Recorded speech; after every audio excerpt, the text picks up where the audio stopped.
Assalamualaikum. Di sini saya akan menyampaikan penjelasan saya tentang materi-materi yang akan saya sampaikan. Gaya-gaya kepemimpinan dan contoh tokoh dunia.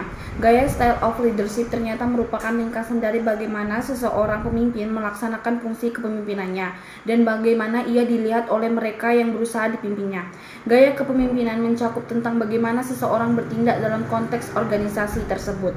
Maka cara termudah untuk membahas berbagai jenis gaya ialah dengan menggambarkan jenis organisasi atau situasi yang dihasilkan oleh atau yang cocok bagi satu gaya tertentu. Gaya kepemimpinan yang mana yang sebaiknya dijalankan oleh seseorang pemimpin terhadap organisasinya sangat tergantung pada kondisi anggota organisasi itu sendiri. Pada dasarnya, tiap gaya kepemimpinan hanya cocok untuk kondisi tertentu saja. Dengan mengetahui kondisi nyata anggota, seseorang pemimpin dapat memilih mode kepemimpinan yang tepat. Tidak menutupi kemungkinan seseorang pemimpin menerapkan gaya yang berbeda untuk divisi atau seksi yang berbeda. Gaya kepemimpinan mencakup tentang bagaimana seseorang bertindak dalam konteks organisasi tersebut. Maka cara termudah untuk membahas berbagai jenis gaya ialah dengan menggambarkan jenis organisasi atau situasi yang dihasilkan oleh atau yang cocok bagi satu gaya tertentu. Nifta Toha 1995. Terdapat beberapa gaya kepemimpinan yang umum ditemui dalam dunia bisnis dan politik. Berikut adalah beberapa contoh gaya kepemimpinan beserta tokoh dunia yang menggambarkannya. 1. Kepemimpinan otoriter. Gaya kepemimpinan otoriter ditandai oleh keputusan tunggal yang diambil oleh pemimpin tanpa melibatkan anggota tim atau bawahan. Pemimpin otoriter seringkali memegang kendali penuh atas pengambilan keputusan, memberikan arahan yang jelas. Gaya kepemimpinan otoriter adalah gaya pemimpin yang memutuskan segala keputusan dan kebijakan yang ambil dari dirinya sendiri secara penuh. Segala pemimpin yang otoriter tersebut, sedangkan para bawahannya hanya melaksanakan tugas yang telah diberikan. Dalam gaya kepemimpinan otoriter, pemimpin mengendalikan semua aspek kegiatan. Pemimpin memberitahukan sasaran apa saja yang ingin dicapai dan cara untuk mencapai sasaran tersebut. Baik itu tokoh dunia yang mewakili kepemimpinan otoriter adalah Adolf Hitler. Ia menjadi pemimpin Jerman pada periode 1933 sampai 1945 dan dikenal karena mengambil keputusan tanpa diskusi, memegang kendali penuh atas kekuasaan dan menggunakan kekuatan otoritasnya untuk mencapai tujuan-tujuan pribadinya. Selanjutnya, contoh tokoh terkenal yang menggunakan gaya kepemimpinan otoriter atau otoritas adalah Ratu Elizabeth. Karakteristik tokoh tersebut pribadi yang mengikuti kata hati untuk menuntunnya dalam mengambil keputusan dan di sisi lain kemampuan memahami berbagai hal dari banyak sudut pandangan membuatnya kuat dalam pendirian. Meski terlihat seperti keras kepala, hal ini menunjukkan bahwa ia memiliki pendirian yang kuat. 2. Kepemimpinan demokratis. Gaya kepemimpinan demokratis adalah gaya pemimpin yang memberikan wewenang secara luas kepada para bawahan. Setiap ada permasalahan selalu mengstrukturkan bawahan sebagai suatu tim yang utuh. Dalam gaya kepemimpinan demokratis, pemimpin memberikan banyak informasi tentang tugas serta tanggung jawab para bawahannya. Kepribadian dasar pemimpin model ini adalah putih. Pada gaya kepemimpinan demokrasi, anggota memiliki peranan yang lebih besar. Pada kepemimpinan ini, seorang pemimpin hanya menunjukkan sasaran yang ingin dicapai saja. Tentang cara untuk mencapai sasaran tersebut, anggota yang menentukan. Selain itu, anggota juga diberi keleluasaan untuk menyelesaikan masalah yang dihadapinya. Gaya kepemimpinan demokratis, keputusan dan pembuatan kebijakan. Pimpinan demokratis memberikan kebebasan kepada bawahan untuk mendapatkan berkontribusi dalam proses pengambilan keputusan. Salah satu tokoh dunia yang mewakili kepemimpinan demokratis adalah Nelson Mandela sebagai Presiden Afrika Selatan pada periode 1994 sampai 1999. Mandela terkenal karena mempraktikkan inklusivitas, mendengarkan suara-suara rakyat dan mempromosikan dialog terbuka dalam upaya mencapai kesepakatan yang adil. Selanjutnya, contoh tokoh terkenal yang memiliki jenis kepemimpinan demokratis yakni B.J. Habibie. Karakteristik tokoh tersebut terbuka dan transparansi, menganggap bahwa sebagai makhluk yang termulia di dunia selalu berusaha mensinkronisasikan kepentingan dan tujuan organisasi dalam kepentingan dan tujuan pribadi pada bawahnya, senang menerima saran pendapat. 3. Kepemimpinan transaksional. Gaya kepemimpinan transaksional didasarkan pada hubungan transaksi antara pemimpin dan bawahan. Pemimpin transaksional memberikan insentif kepada bawahan sebagai imbalan atas pencapaian target atau kinerja yang diharapkan. Contoh tokoh dunia yang menggambarkan kepemimpinan transaksional adalah Jack Welch, mantan COE General Electric. Welch terkenal karena menggunakan metode Yin and Yang yang memberikan hadiah kepada karyawan yang mencapai target yang ditetapkan, sementara yang tidak mencapai target dapat diberhentikan. 4. Kepemimpinan transformasional. Gaya kepemimpinan transformasional melibatkan inspirasi, motivasi, dan pengembangan pribadi bagi anggota tim. Pemimpin transformasional mendorong kreativitas, inovasi, dan pertumbuhan individu untuk mencapai tujuan yang lebih tinggi. Salah satu tokoh dunia yang mewakili kepemimpinan perjuangan kemerdekaan India dari penjajahan Inggris dengan mengalami dan memobilisasi jutaan orang melalui prinsip-prinsip kebenaran, ketekunan, dan keteladanan diri. 5. Kepemimpinan situasional. Gaya kepemimpinan situasional melibatkan adaptasi pemimpin terhadap situasi dan kebutuhan spesifik tim atau organisasi. Pemimpin situasional menggunakan pendekatan yang berbeda sesuai dengan tuntunan lingkungan atau tugas yang dihadapi. Contoh tokoh dunia yang menggambarkan kepemimpinan situasional adalah Angela Merkel, mantan kanselir Jerman. Merkel terkenal karena kemampuannya dalam menavigasi situasi politik dan kompleks dan menyesuaikan gaya kepemimpinannya dengan kebutuhan negara dan Uni Eropa. Penting untuk diingat bahwa karakteristik kepemimpinan seorang dapat mencakup berbagai gaya dan mungkin tidak terbatas pada satu gaya tertentu. Selain itu, contoh-contoh tersebut hanya memberikan ilustrasi umum dan tidak mencerminkan seluruh aspek kepemimpinan tokoh tersebut. 2. Kesesuaian gaya kepemimpinan dengan perilaku individu. Gaya style of leadership ternyata merupakan ringkasan dari bagaimana seorang pemimpin melaksanakan fungsi kepemimpinannya dan bagaimana ia dilihat oleh mereka yang berusaha dipimpinnya. Gaya kepemimpinan mencakup dengan bagaimana seorang bertindak dalam konteks organisasi. Dengan mengetahui kondisi nyata, anggota seorang pemimpin dapat memilih model kepemimpinan yang tepat. Tidak menutup kemungkinan seorang pemimpin menerapkan gaya yang berbeda untuk divisi atau seksi yang berbeda.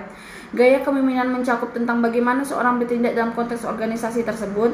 Maka cara termudah untuk membahas berbagai jenis gaya ialah dengan menggambarkan jenis organisasi atau situasi yang dihasilkan oleh atau yang cocok bagi satu gaya tertentu. Miftah Toha 1955.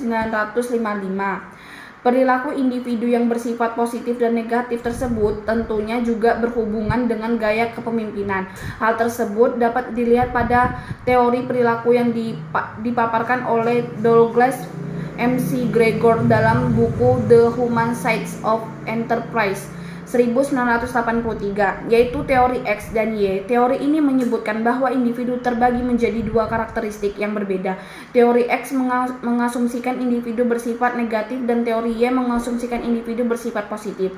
Salah satu asumsi dari teori X adalah kebanyakan orang harus dikontrol secara ketat dan seringkali dipaksa untuk mencapai tujuan organisasi. Sedangkan asumsi teori Y adalah kebanyakan orang bersifat self-directed dalam pekerjaannya jika motivasi diberikan dengan cara yang tepat. Bentuk-bentuk perilaku individu tidak terlepas dari kepribadian yang dimilikinya. Menurut teori psikoanalitik Sigmund Freud, kepribadian ini terdiri dari 3 elemen, yaitu ide, ego, dan superego. Ketiga kepribadian inilah yang bekerja sama untuk menciptakan bentuk-bentuk perilaku manusia yang kompleks. Dengan kekuatan bersaing begitu banyak, mudah untuk melibatkan bagaimana konflik mungkin timbul antara ego, ID, dan superego. Freud menggunakan kekuatan ego istilah merujuk kepada kemampuan ego berfungsi meskipun kekuatan duel. Seseorang dengan kekuatan ego yang baik dapat secara efektif mengelola tekanan ini, sedangkan mereka dengan kekuatan ego terlalu banyak atau terlalu sedikit dapat menjadi terlalu keras hati atau terlalu mengganggu. Perilaku individu terdiri dari berbagai macam bentuk, tergantung dari aspek mana dilihatnya, seperti perilaku termotivasi, perilaku tidak termotivasi, perilaku refleks, perilaku otomatis, perilaku yang dipelajari, perilaku instintif, dan sebagainya.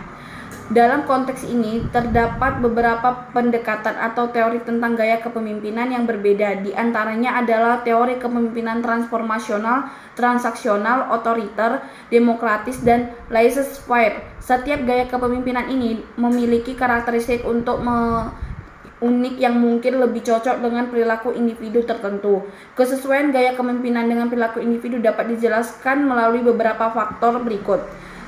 Karakteristik individu. Setiap individu memiliki karakteristik preferensi dan gaya kerja yang berbeda. Misalnya, individu yang lebih mandiri dan memiliki motivasi intrinsik yang tinggi mungkin lebih cocok dengan gaya kepemimpinan yang memberikan otonomi dan memungkinkan. Di sisi lain, individu yang lebih membutuhkan arahan dan pengawasan mungkin merespon lebih baik terhadap gaya kepemimpinan transaksional. Keahlian dan pengalaman. Tingkat keahlian dan pengalaman individu juga dapat mempengaruhi kesesuaian gaya kepemimpinan. Individu yang berpengalaman dan memiliki pengetahuan yang mendalam dalam pekerjaan mereka mungkin merasa lebih nyaman dengan gaya kepemimpinan transformasional yang mendorong inovasi dan pengembangan. Budaya organisasi. Budaya organisasi juga dapat mempengaruhi kesesuaian gaya kepemimpinan dan perilaku individu. Budaya yang mendukung partisipasi, kolaborasi, dan pengambilan keputusan bersama mungkin lebih sesuai dengan gaya kepemimpinan demokratis. Sementara budaya yang lebih hierarkis mungkin membutuhkan gaya kepemimpinan otoriter. 4. Tentang tugas. Tingkat kompleksitas dan tantangan tugas juga harus dipertimbangkan dalam menentukan kesesuaian gaya kepemimpinan dengan perilaku individu. Penting untuk dicatat bahwa tidak ada satu gaya kepemimpinan yang tepat untuk setiap individu atau situasi. Kesesuaian gaya kepemimpinan dengan perilaku individu adalah dinamis dan dapat berubah seiring waktu, tergantung pada konteks dan perkembangan individu tersebut. Berikut adalah beberapa contoh kesesuaian gaya kepemimpinan dengan perilaku individu. 1. Gaya kepemimpinan transformasional dan individu yang memiliki motivasi intrinsik tinggi. Seorang pemimpin yang menerapkan gaya kepemimpinan transformasional akan mendorong inovasi pengembangan diri mereka. Individu yang memiliki motivasi intrinsik tinggi seperti keinginan untuk tumbuh dan belajar mungkin merasa termotivasi dan terinspirasi untuk mencapai tujuan organisasi dan berkontribusi secara efektif. 2. Gaya kepemimpinan transaksional dan individu yang membutuhkan arahan jelas. Pemimpin dengan gaya kepemimpinan transaksional cenderung menawarkan penghargaan dan sanksi berdasarkan pencapaian individu dalam mencapai tujuan tertentu. Individu yang membutuhkan arahan dan kejelasan dalam tugas mereka merasa terserah dan terfokus pada tugas yang harus dilakukan dan memiliki harapan yang jelas tentang apa yang diharapkan dari mereka. 3. Gaya kepemimpinan demokratis dan individu yang ingin berpartisipasi dalam pengambilan keputusan. Pemimpin yang menerapkan gaya kepemimpinan demokratis melibatkan individu dan pengambilan keputusan dan memberikan ruang bagi partisipasi aktif. Individu yang merasa dihargai dan ingin berkontribusi dalam pengambilan keputusan organisasi mungkin akan merespon dengan baik terhadap gaya kepemimpinan ini. 4. Gaya kepemimpinan otoriter dan situasi yang membutuhkan tindakan cepat. Dalam situasi atau ketidakkeputusan cepat harus diambil, gaya kepemimpinan otoriter mungkin lebih sesuai. Individu yang membutuhkan kapasitas dan tindakan tegas dalam situasi ini mungkin merespon dengan baik terhadap gaya kepemimpinan ini. Pemimpin memberikan arahan yang jelas dan mengambil keputusan dengan cepat untuk memecahkan masalah yang mendesak. 3. Kesesuaian antara gaya kepemimpinan dan perilaku kelompok. Gaya style of leadership ternyata merupakan ringkasan dari bagaimana seorang pemimpin melaksanakan fungsi kepemimpinannya. Ya, perilaku merupakan suatu fungsi dari interaksi antara individu dengan lingkungannya, sedangkan kelompok merupakan dua individu atau lebih yang berinteraksi dan saling bergantung untuk mencapai sasaran tertentu. Robin 2003 292. Perilaku adalah semua yang dilakukan seorang. Bentuk perilaku seseorang adalah semua yang aktivitas, perbuatan, dan penampilan diri sepanjang hidupnya. Bentuk perilaku manusia adalah aktivitas individu dengan relasinya dalam lingkungan kelompok. Kelompok adalah dua individu atau lebih yang berinteraksi dan saling bergabung untuk mencapai tujuan tersebut. Jadi, definisi dari pengertian perilaku kelompok adalah suatu aktivitas yang dilakukan oleh seorang individu dengan yang lainnya untuk mendapatkan aspirasi anggota, berinteraksi dari setiap individu dan saling mengembangkan untuk mencapai sasaran yang diinginkan. Perilaku kelompok merupakan respon-respon anggota kelompok terhadap struktur sosial kelompok dan norma yang diadopsinya. Jadi, ketika sebuah kelompok memasuki dunia organisasi, mereka karakteristik yang dibawanya adalah kemampuan kepercayaan pribadi, pengharapan kebutuhan, dan pengalaman masa lalunya. Dan organisasi juga mempunyai karakteristik yaitu keteraturan yang diwujudkan dalam suasana hierarki, pekerjaan-pekerjaan, tugas-tugas, wewenang, tanggung jawab, sistem pengajian, sistem pengendalian, dan lain sebagainya.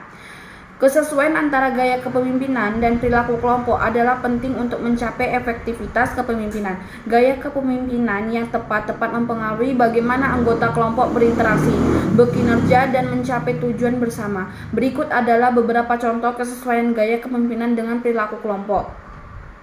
Gaya kepemimpinan otoriter dan kelompok yang membutuhkan arahan yang jelas. Jika kelompok menghadapi situasi yang kompleks atau anggotanya memiliki tingkat pengalaman yang rendah, gaya kepemimpinan otoriter dapat sesuai. Pemimpinnya memberikan instruksi yang jelas dan mengambil keputusan yang cepat dapat membantu kelompok tetap terorganisasi dan fokus pada tugas yang harus diselesaikan. Contoh, dalam situasi darurat di mana waktu terbatas, seorang pemimpin otoriter yang memberikan perintah langsung kepada anggota kelompok pemadam kebakaran akan efektif. 2. Gaya kepemimpinan demokratis dan kelompok yang membutuhkan partisipasi aktif. Jika kelompok memiliki tingkat keahlian yang tinggi, gaya kepemimpinan demokratis dapat lebih sesuai. Pemimpin demokratis mendorong anggota kelompok untuk berpartisipasi dalam pengambilan keputusan, mengeluarkan ide-ide kreatif dan merasa memiliki terhadap hasilnya. Contoh, dalam tim pengembangan perangkat lunak yang terdiri dari programmer pengalaman, seorang pemimpin demokratis dapat memfasilitasi diskusi kelompok dan memberikan kesempatan kepada anggota tim untuk memberikan masukan mereka. Dalam proses kembalian keputusan, pemimpin tersebut akan mendengarkan sudut pandang anggota tim dan membuat keputusan bersama yang berdasarkan pada pemikiran kolektif. 3. Gaya kepemimpinan transformasional dan kelompok yang membutuhkan inspirasi. Jika kelompok membutuhkan motivasi ekstra, inovasi, dan visi yang kuat, gaya kepemimpinan transformasional dapat sesuai. Pemimpin transformasional mengilhami anggota kelompok melalui visi inspirasional, memperkuat komitmen mereka, dan mendorong mereka untuk mencapai potensi penuh mereka.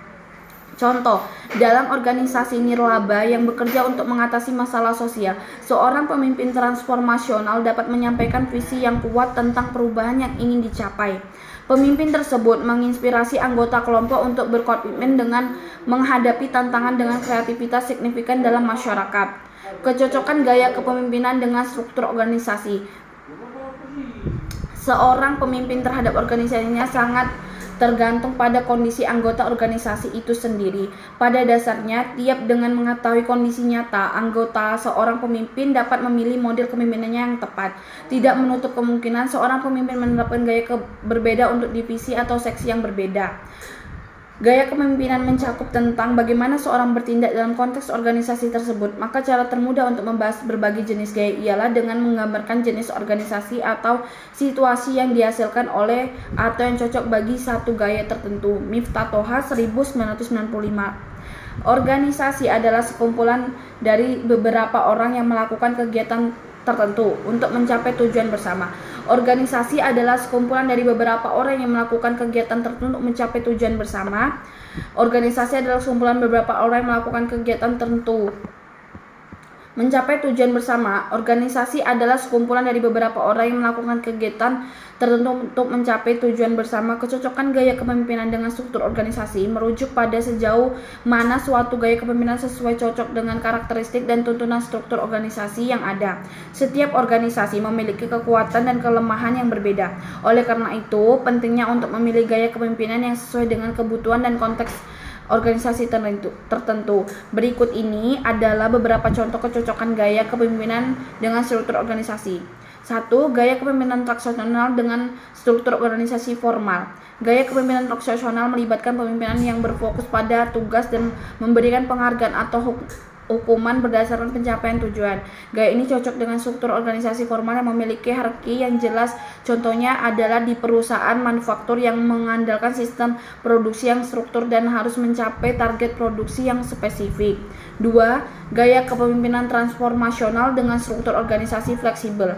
Gaya kepemimpinan transformasional melibatkan pemimpin yang mendorong dan mengilhamkan karyawan melalui visi yang kuat.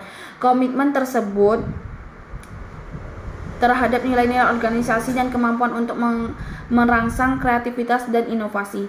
Gaya ini cocok dengan struktur organisasi yang fleksibel di mana kerjasama dan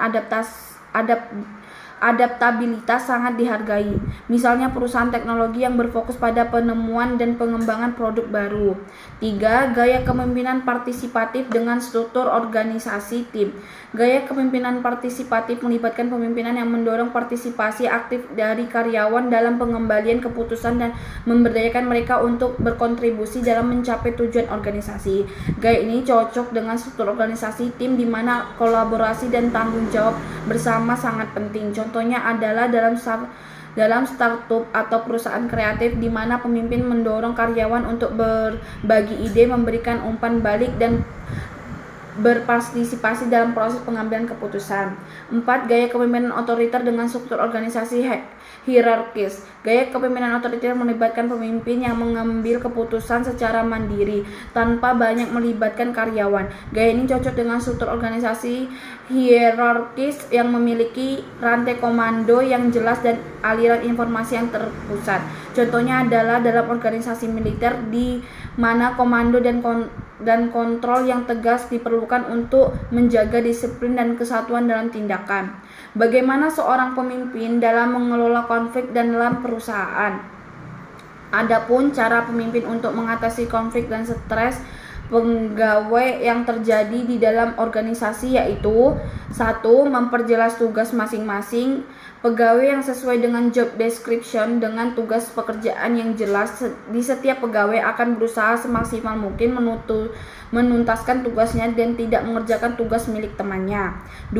Memberikan penjelasan kepada semua pegawai untuk bekerja dengan hati-hati, penuh rasa tanggung jawab dan meminta saran kepada teman sejawat dalam bekerja. 3. Menyarankan kepada semua pegawai untuk mendekatkan diri kepada Allah Subhanahu wa Ta'ala, sebab tidak ada orang di dunia ini akan lepas dari stres dan konflik. 4. Menyarankan kepada setiap pegawai untuk selalu menjunjung tinggi rasa hormat, toleransi, empati dan saling menghargai antar sesama pegawai. 5. Menyarankan kepada setiap pegawai untuk tidak putus asa atas apa yang telah terjadi dan bersyukur atas karunia yang diterima. Seorang pemimpin memiliki peran penting dalam mengelola konflik dalam perusahaan. Konflik dapat muncul karena perbedaan pendapat, kepentingan yang saling bertentangan, atau ketegangan antara individu atau kelompok di dalam organisasi. Pemimpin harus memiliki keterampilan dan pendekatan yang tepat untuk mengidentifikasi. Berikut adalah beberapa langkah yang dapat diambil oleh seorang pemimpin dalam mengelola konflik dalam perusahaan. 1. Pengenalan dalam pengakuan konflik. Pemimpin harus mampu mengenali adanya konflik yang sedang terjadi dan mengakui keberadaannya. 2. Pendekatan mediasi dan konsultasi. Pemimpin dapat bertindak sebagai mediator atau fasilitator dalam pengelolaan konflik. Mereka dapat mengumpulkan pihak-pihak yang terlibat, mendengarkan perspektif masing-masing dan mencari solusi bersama. 3. Komunikasi efektif. Pemimpin yang harus mendorong komunikasi terbuka dan jujur antara pihak-pihak yang terlibat dalam konflik. Mereka harus menciptakan lingkungan di mana setiap individu mereka didengar dan dihargai. 4. Penerapan solusi kolaboratif. Pemimpin harus mendorong upaya kolaboratif untuk menemukan solusi yang memadai bagi semua pihak yang terlibat dengan mengedepankan kepentingan bersama. Pemimpin dan membantu pihak-pihak berantai untuk mencapai kesepakatan yang saling menguntungkan. Studi kasus. Misalkan ada konflik antara dua tim dalam perusahaan teknologi yang bersaing untuk sumber daya yang terbatas seperti anggaran atau personal. Pemimpin yang bertanggung jawab atas kedua tim ini harus mengelola konflik tersebut agar tidak merusak kerjasama dan produktivitas. Dia mengambil langkah-langkah berikut. 1. Mengakui dan mendekati konflik. Pemimpin mengenali ketegangan antara kedua tim dan memahami bahwa konflik tersebut dapat merugikan perusahaan secara keseluruhan. 2. Mengadakan pertemuan mediasi. Pemimpin mengadakan pertemuan mediasi antara perwakilan kedua tim untuk mendengarkan perspektif mereka dan mencari pemahaman bersama tentang akar permasalahan. Dia bertindak sebagai mediator, memfasilitasi dialog yang terbuka, menggambarkan diskusi ke arah penyelesaian konflik. 3. Mempromosikan komunikasi dan kolaborasi. Pemimpin dan mendorong anggota kedua tim untuk berkomunikasi secara langsung dan terbuka. 4. Mengidentifikasi solusi bersama. Pemimpin membantu kedua tim untuk mencapai kesepakatan melalui diskusi dan negosiasi. Mereka sepakat untuk mengalokasikan sumber daya dengan cara yang lebih seimbang. Bagaimana mendelegasikan tugas kepada bawahan? Mendelegasikan tugas kepada bawahan adalah proses memberikan tanggung jawab, wewenang, dan kepercayaan kepada individu atau tim yang melakukan pelaksanaan pekerjaan tertentu. Hal ini membantu pemimpin dalam mengoptimalkan waktu dan sumber daya mereka serta membantu mengembangkan kemampuan dan pemberdayaan bawahan. Namun terdapat beberapa hal yang perlu diperhatikan dalam proses mendelegasikan tepat. 1. Pemilihan tugas yang tepat. Sebelum mendelegasikan tugas, pemimpin harus mempertimbangkan keterampilan, pengetahuan, dan kemampuan bawahan. Tugas yang diberikan harus sesuai dengan keahlian dan kompetensi mereka. 2. Komunikasi yang jelas. Pemimpin harus menjelaskan tugas yang jelas dan menyampaikan tujuan, harapan, dan batasan yang terkait. Komunikasi yang efektif memastikan pemahaman yang sesama antara pemimpin dan bawahan mengenai pekerjaan yang akan dilakukan. 3. Memberikan wewenang dan tanggung jawab. Mendelegasikan tugas juga berarti memberikan wewenang dan tanggung jawab kepada bawahan untuk mengambil keputusan terkait tugas tersebut. Pemimpin harus memastikan bahwa bawahan merasa memiliki otonomi dan kepercayaan untuk mengambil keputusan yang diperlukan dalam menjalankan tugas. 4. Mendukung dan memberikan dukungan. Pemimpin harus tetap bersedia untuk memberikan bimbingan dan dukungan saat diperlukan. Mereka harus siap memberikan arahan atau menjawab pertanyaan yang timbul selama pelaksanaan tugas. 5. Memantau dan evaluasi. Meskipun tugas telah didelegasikan, pemimpin tetap bertanggung jawab untuk memantau perkembangan dan hasil yang dicapai. Pemimpin harus melakukan evaluasi terhadap hasil kerja bawahan, memberikan umpan balik, dan memastikan bawahan tujuan akhir tercapai. 6. Pembelajaran dan pengembangan. Proses delegasi juga harus melibatkan pembelajaran dan pengembangan bawahan. Pemimpin harus memberikan kesempatan kepada bawahan untuk mengasah keterampilan mereka, memberikan tantangan harus baru, dan memberikan umpan baik konsekutif untuk membantu mereka tumbuh dan berkembang. Dalam mendelegasikan tugas, penting untuk memiliki kepercayaan pekerjaan mereka. Selain itu, pemimpin juga harus mempertimbangkan kapasitas dan beban kerja bawahan agar tidak memberikan terlalu banyak tanggung jawab yang dapat mengakibatkan stres atau kinerja yang buruk. Bagaimana seorang pemimpin dan mengambil keputusan? Seorang pemimpin dalam mengambilkan keputusan perlu memperhatikan beberapa faktor penting. Berikut adalah beberapa hal yang perlu dipertimbangkan dalam proses pengambilan keputusan. Informasi yang relevan. Seorang pemimpin harus memastikan bahwa mereka memiliki informasi yang cukup dan relevan sebagai pengambilan keputusan. Ini melibatkan pengumpulan data, analisis situasi, mendengarkan masukan dari anggota tim atau pihak terkait, dan mencari pemahaman yang komprehensif tentang konteks dan dampak yang mungkin terjadi.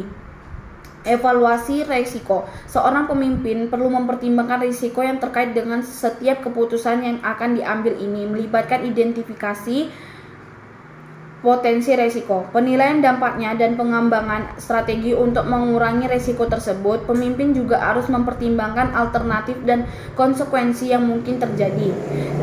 Konsultasi dan partisipasi. Pemimpin dapat mencari masukan dan pendapat dari anggota tim atau ahli yang terkait sebelum mengambil keputusan. Melibatkan anggota tim dalam proses pengambilan keputusan dapat meningkatkan akseptabilitas dan membantu mengidentifikasikan aspek-aspek yang mungkin terlewat.